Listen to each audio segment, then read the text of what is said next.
So as we were approaching the end of final tracks recording on the end of the album, we started talking about what we felt like the album should be called, and we tossed around the idea of different tracks on the album, naming the album after those tracks, and we tossed around the idea of it just being a self-titled album, and nothing was sitting with us, nothing was resonating, and so we started talking about what we felt like was the common thread through every track on this album.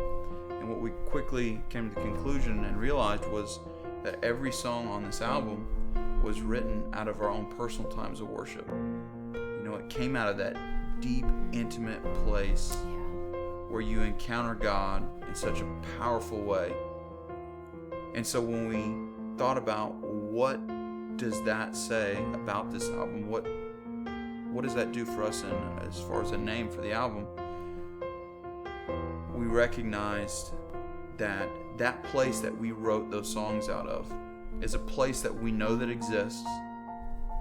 It's a place, though, that doesn't really have a name outside of adjectives, outside of what people describe as their experience in that time with God. And for us, we just personally refer to that place as the deep place.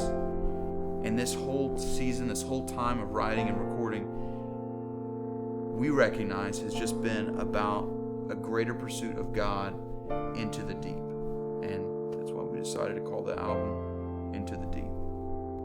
Yeah, that place he's referred to as the deep place. What I love is that it's not for a select few. You know, it's not this thing we talk about that's so far off and only for worship leaders or songwriters or people who just happen to, you know, have something different about them. No, in fact, it's available to every single person who desires it.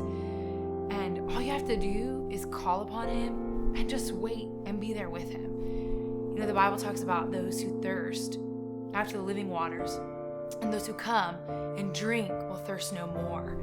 And there's just something so powerful about that statement to me, is that when we come to this living water, we come into the deep, this deep place of worship, we don't thirst for anything else. We thirst for him, but we're satisfied.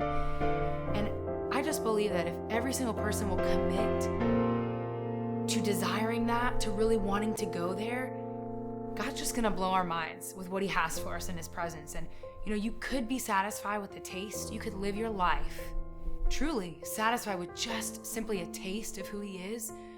But if you're willing to go all in into the deep, you won't be disappointed.